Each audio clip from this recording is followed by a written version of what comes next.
Olá!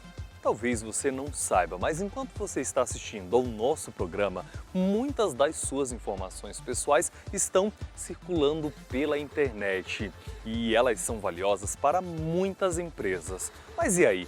Como fica a sua privacidade? Você já pensou nisso? Pois fique ligado que esse é o tema da nossa primeira reportagem de hoje. Antigamente, para muita gente, dados eram isso, algo usado em jogos. Mas hoje em dia, quando se fala em dados, estamos falando em algo bem mais valioso: informações. E mesmo sendo algo valioso, você provavelmente está fornecendo de graça para muita gente. Calma que a gente vai exemplificar. Vamos começar analisando o Vinícius. Já temos o primeiro dado sobre ele, o nome. Idade, 19 anos. Peso, 75 quilos. Altura, 1,80 m. Nacionalidade brasileira, nascido no Rio de Janeiro. Esporte favorito, futebol. Time do coração, Flamengo. Comida favorita, pizza. E se a gente continuasse, iríamos encontrar muito mais dados a respeito dele. Mas para que servem esses dados? Uma empresa, por exemplo, recolhe e compara os dados dos clientes. Isso ajuda na tomada de decisões para traçar metas e definir estratégias mais eficazes para atingir os consumidores. O problema é que muitas vezes esses dados são utilizados sem a nossa permissão.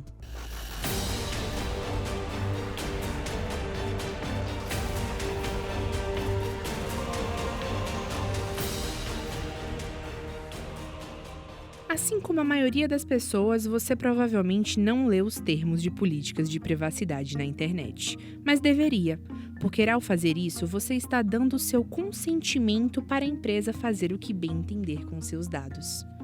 Para mudar esse cenário, foi criada a Lei Geral de Proteção de Dados, que deve entrar em vigor em 2020.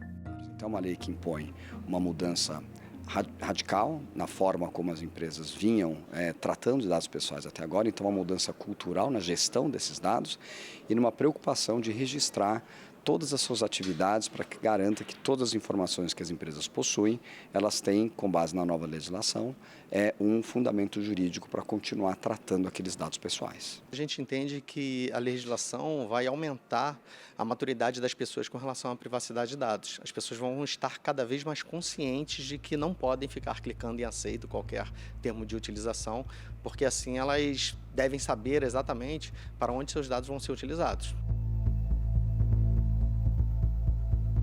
A Lei Geral da Proteção de Dados pretende mudar não só a postura de pessoas físicas em relação à privacidade, mas principalmente das empresas. A relação entre empresas e dados já gerou muitas polêmicas. Um caso que ficou conhecido foi no ano de 2015, quando dados de mais de 80 milhões de usuários do Facebook foram usados pela Cambridge Analytica, empresa que atuou na campanha de Donald Trump, que viria a ser eleito presidente dos Estados Unidos em 2016. Quando o escândalo veio à tona, o valor do Facebook encolheu 35 bilhões de dólares. A ideia é de que, com a nova lei, casos como esse se tornem cada vez mais raros. Tem um princípio, de minimização de coleta, ou seja, eu só vou coletar os dados necessários para a atividade, nada além disso. Isso já vai ser uma quebra de paradigma do que vinha sendo feito no Brasil. A ideia era coletar o máximo de dados possíveis e depois a gente ia ver como que poderia usá-los. Um dos maiores desafios é identificar os processos que as organizações hoje executam para a geração, o compartilhamento dessas informações, a salvaguarda dessas informações, de maneira a identificar esses processos que já são implementados e de maneira a modificar esses processos para que as empresas estejam em conformidade com a legislação. Para contribuir com esse cenário, o Mackenzie criou o Projeto Cultura Mackenzie de Proteção de Dados, que pretende não só contribuir com a fiscalização, mas também na mudança cultural de como lidamos com os dados. O Mackenzie está se assessorando de empresas muito reconhecidas nessa área, tanto na parte legal como na parte de TI, e estamos dedicando o máximo dos nossos recursos e da nossa atenção para que esse projeto caminhe bem e seja implementado de acordo. A ideia é, de fato, mudar a forma de pensar, a forma de tratar os dados, que é o que a lei traz. É uma iniciativa importante no sentido de socializar as informações relacionadas à necessidade de proteção de dados dos nossos funcionários, dos nossos alunos. Hoje é uma exigência legal e a nossa instituição está, então, se preparando e conscientizando toda a comunidade universitária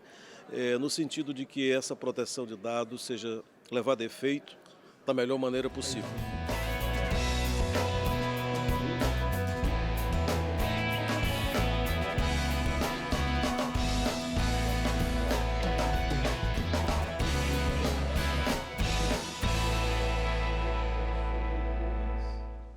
Você já parou para pensar em como são feitos os túneis? Uma cidade como São Paulo é cheia deles e um bom exemplo é o túnel da Avenida 9 de Julho, que passa embaixo da Avenida Paulista. Aliás, você tem ideia do trabalho que deu para construí-lo? Na próxima matéria eu mostro um pouquinho, acompanhe.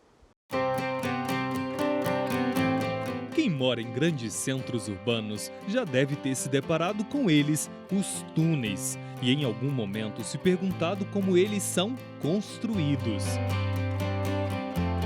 Alternativa para o escoamento do fluxo de veículos, os túneis estão ligados diretamente aos avanços histórico e demográfico das cidades grandes. Na capital paulista, um dos mais famosos é o túnel da Avenida 9 de Julho, que fica logo ali, abaixo do Museu de Arte de São Paulo, o MASP.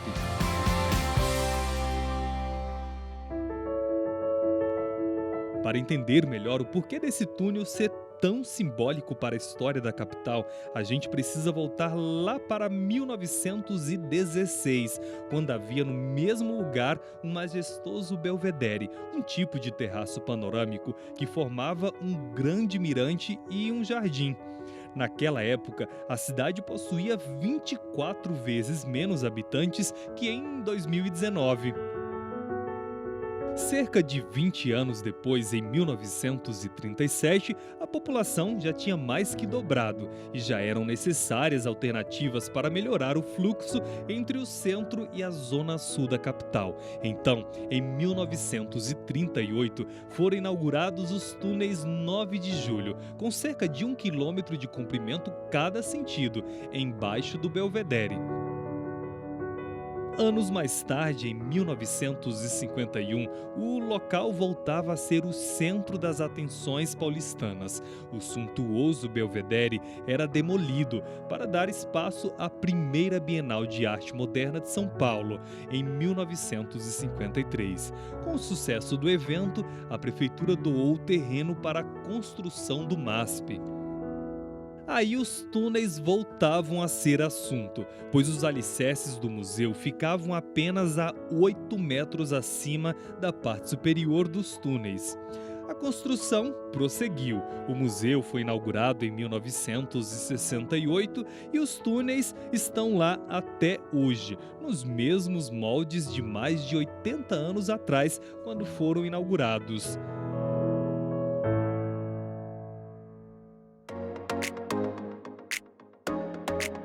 Mas voltando à questão inicial dessa matéria, como os túneis são construídos? Existem vários métodos de construção, existe o método convencional, o que é a utilização de explosivos em rocha ou escavadeiras, e existe o método mecanizado. Então, dependendo de cada aplicação, se escolhe um método ou outro. Dentro das cidades tem sido mais utilizado o método mecanizado, porque ele dá mais segurança na construção do túnel. Normalmente tem uma produtividade melhor do que o método convencional, mas principalmente a sua segurança em relação ao método convencional. E nessa missão de construir estruturas como as dos túneis da Avenida 9 de Julho, em São Paulo, um dos profissionais que mais se destaca é o engenheiro. Assim, nada melhor que apresentar desafios desde cedo em sala de aula para os estudantes dessa área. Foi o que aconteceu durante a 31ª edição da Semana da Escola de Engenharia da Universidade Presbiteriana Mackenzie, que possui os cursos de Engenharia Civil, Elétrica, de Materiais, Mecânica e de Produção. E entre as dezenas de atividades que aconteceram durante o evento, os estudantes discutiram os desafios do uso da tecnologia e o papel dos engenheiros na execução dos túneis. O engenheiro tem envolvimento desde o desenvolvimento dos equipamentos, dos processos de escavação e na própria construção do túnel, né, onde os engenheiros fazem todo o acompanhamento da operação, garantindo a segurança para que não haja nenhum problema na superfície, nenhum recalque na superfície. O potencial é grande e o desenvolvimento também é muito grande que está havendo. E acho que é uma questão de ocupação urbana. Cada vez mais você vai utilizar os túneis em função tanto da degradação que dá uma obra, quanto a questão mesmo de sustentabilidade ambiental. Um túnel, você faz o túnel e você mexe pouco com a superfície e com o meio ambiente. A integração do engenheiro é fundamental, né? Nenhuma obra de túnel pode ser executada sem a participação direta de engenheiros de várias modalidades, porque desde o engenheiro mecânico, que desenvolve o equipamento, o engenheiro civil, que atua diretamente na escavação dos túneis, temos os engenheiros eletrônicos, elétricos, que atuam também nas máquinas.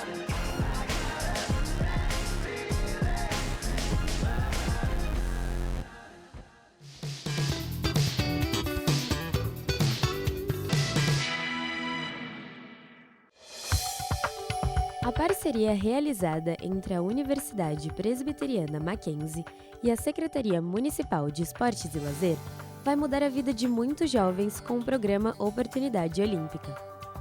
O programa tem como objetivo dar oportunidades aos atletas e estimular as atividades acadêmicas entre o Centro Olímpico de Treinamento e Pesquisa Marechal Mário Ari Pires e a Universidade Presbiteriana Mackenzie. A gente vem trabalhando e sonhando em unirmos de forma cada vez mais intensa duas potências socialmente transformadoras, o esporte e a educação. E é isso que aconteceu aqui, quer dizer, nós estamos unindo a oportunidade, possibilidade de transformação de vida, educação e formação cidadã para os nossos atletas. Criar condições para que esses atletas que estão sendo formados como atletas de alto desempenho possam ser nossos alunos formais. Isso é que nós esperamos, que essa troca de experiências, essa parceria, aproveitando as potencialidades que nós temos, com as potencialidades que temos no Centro Olímpico, possa redundar na formação de atletas, de bons atletas. O programa prevê a oferta de bolsa de estudo integral na Universidade Presbiteriana Mackenzie aos atletas do Centro Olímpico que estão matriculados no 3º ano do ensino médio. Para ter acesso à bolsa, o atleta terá que ser aprovado no vestibular para cursar a área desejada. Muitos dos atletas do Centro Olímpico sonham em estudar na universidade, como é o caso da Isnaira, que já compete na modalidade de salto com vara. Eu iniciei na escola e daí teve uma competição que eu fui participar e daí eu conheci meu técnico, foi lá onde ele me chamou. E daí eu entrei no Centro Olímpico. Eu sou campeã brasileira do Sub-20 da minha categoria atual, Sub-18, Sub-16. Já fui convocada para o Mundial em Marrocos e para o Sul-Americano no Chile. Aí em Marrocos eu fiquei na 6ª colocação. No Chile eu acabei não indo por alguns problemas que eu tive, mas eu sigo sempre pensando lá para frente, né? O esporte está no DNA do Mackenzie ao longo da sua trajetória exitosa. O esporte sempre esteve presente. Então nós entendemos que o esporte é extremamente importante para nós desenvolvermos e consolidarmos aquilo que nós chamamos de espírito mackenzista, aquele espírito de pertencimento.